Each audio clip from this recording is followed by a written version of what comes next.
AIIMS ಕಿಚನ್‌ಗೆ ಸ್ವಾಗತ. ಇವತ್ತು ತುಂಬಾನೇ ಸುಲಭವಾಗಿ ತಿಳಿಸಾರು ಮಾಡ್ತಾಯಿದ್ದೀನಿ. ತುಂಬಾನೇ ಚೆನ್ನಾಗಿರುತ್ತೆ ಸಾಂಬಾರು. ಮಧ್ಯಾಹ್ನದ ಊಟಕ್ಕೆ ಈ ಥರ ಸಾಂಬಾರು ಮಾಡಿಕೊಂಡ್ರೆ ಹೊಟ್ಟೆ ತುಂಬ ಊಟ ಮಾಡ್ಬೋದು. ಬನ್ನಿ ಇವಾಗ ಅದನ್ನು ಹೇಗೆ ಮಾಡೋದು ಅಂತ ನೋಡೋಣ.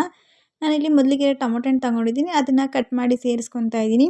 ಮತ್ತು ನೀರನ್ನು ಸೇರಿಸ್ಕೊಂಡು ಮೊದಲಿಗೆ ಬೇಯಿಸ್ಕೊತಾ ಇದ್ದೀನಿ. ಇದನ್ನು ನಾನು ಚೆನ್ನಾಗಿ ಬೇಯಿಸ್ಕೊಂಡ್ರೆ ಟೊಮೊಟೊ ಹಣ್ಣನ್ನು ಸಾರು ಕೂಡ ಬೇಗ ಆಗೋಗುತ್ತೆ.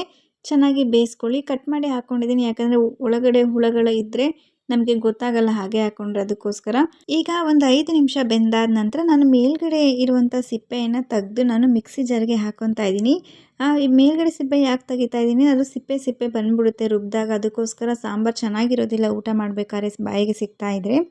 ಇವಾಗ ಎಲ್ಲನೂ ಕೂಡ ಸಿಪ್ಪೆ ತೆಗ್ದಾದ ನಂತರ ಮಿಕ್ಸಿ ಜಾರ್ಗೆ ಸೇರಿಸ್ಕೊತಾ ಇದ್ದೀನಿ. ನೀರನ್ನು ಕೂಡ ಚೆಲ್ಲಬೇಡಿ, ಹಾಗೆ ಇಟ್ಟಿರಿ. ಇದನ್ನು ರುಬ್ಕೊಂಡು ಬಂದಾದ ನಂತರ 2 ಸ್ಪೂನಿನಷ್ಟು ಜೀರಿಗೆಯನ್ನು ಬಿಸಿ ಮಾಡ್ಕೊತಾ ಇದ್ದೀನಿ. ಒಂದು ಪಾತ್ರೆಯಲ್ಲಿ ಹಾಕ್ಕೊಂಡು ಬಿಸಿ ಮಾಡ್ಕೊಳ್ಳಿ. ಮತ್ತು ಮೆಣಸನ್ನು ಹಾಕ್ಕೊತಾ ಇದ್ದೀನಿ. ಇದು ಕೂಡ 1.5 ಚಮಚದಷ್ಟು ಮೆಣಸನ್ನು ಹಾಕ್ಕೊಂಡಿದ್ದೀನಿ.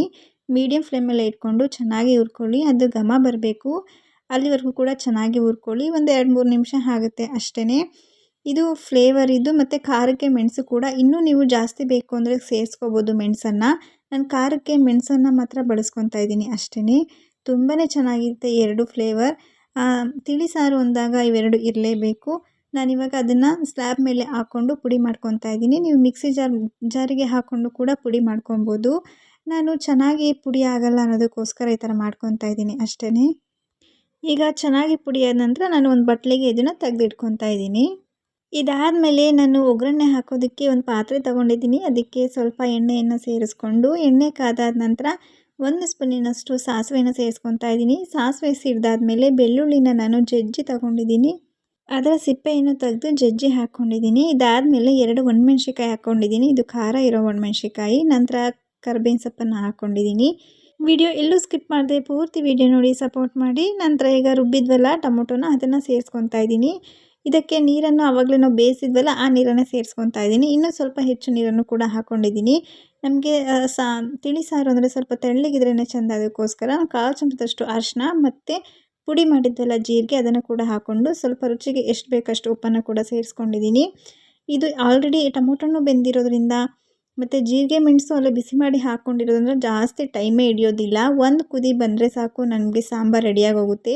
ಈ ಸಾಂಬಾರು ಮಾಡೋದಕ್ಕೆ ಕೇವಲ ನಮಗೆ 10 ನಿಮಿಷ, ಒಂದು 1/4 ಗಂಟೆ ಸಾಕು ಅಷ್ಟೇ. ಬೇಗ ರೆಡಿ ಆಗುತ್ತೆ. ಟೇಸ್ಟ್ ಕೂಡ ಅಷ್ಟೇ ಚೆನ್ನಾಗಿರುತ್ತೆ. ಈಗ ಕುದಿ ಬರ್ತಾ ಇದೆ. ಚೆನ್ನಾಗಿ ಒಂದು ಕುದಿ ಬಂದಾದ ನಂತರ ನಾನು ಕೊತ್ತಂಬರಿ ಸೊಪ್ಪನ್ನು ಕಟ್ ಮಾಡಿ ಸೇರಿಸ್ಕೊತಾ ಇದ್ದೀನಿ. ಕೆಲವೊಬ್ಬರು ಹುಣಸೆಹಣ್ಣು ಕೂಡ ಸೇರಿಸ್ತಾರೆ. ಟೊಮೊಟೊ ಹಣ್ಣೆ ಹುಳಿ ಇರೋದ್ರಿಂದ ಹುಣಸೆಹಣ್ಣು ಅಗತ್ಯ ಇಲ್ಲ. ನಿಮ್ಗೆ ಬೇಕು ಅನ್ನೋರು ಕೂಡ ಹುಣಸೆಹಣ್ಣು ಕೂಡ ಸೇರಿಸ್ಕೊಬೋದು. ಇದಕ್ಕೆ ಕೊತ್ತಂಬರಿ ಸೊಪ್ಪು ಹಾಕಿ 1 ನಿಮಿಷ ಹಾಗೆಯೇ ಕೈ ಆಡಿಸ್ಕೊಂಡು ಗ್ಯಾಸ್ ಆಫ್ ಮಾಡಿಕೊಂಡ್ರೆ ನಮಗೆ ತಿಳಿಸಾರು ರೆಡಿಯಾಗುತ್ತೆ. ಟೊಮೊಟೊ ತಿಳಿಸಾರು. ನಿಮಗೂ ಕೂಡ ಖಂಡಿತ ಇಷ್ಟ ಆಗುತ್ತೆ ಈ ರೆಸಿಪಿ. ನೀವು ಕೂಡ ಟ್ರೈ ಮಾಡಿ ನೋಡಿ. ಮಧ್ಯಾಹ್ನ ಊಟಕ್ಕೆ ಅಷ್ಟೇ ಚೆನ್ನಾಗಿರುತ್ತೆ. ಈ ರೆಸಿಪಿ ನಿಮಗೆ ಇಷ್ಟ ಆಗಿದ್ದಲ್ಲಿ ಸಬ್ಸ್ಕ್ರೈಬ್ ಮಾಡಿ, ಸಪೋರ್ಟ್ ಮಾಡಿ. Thank you for watching.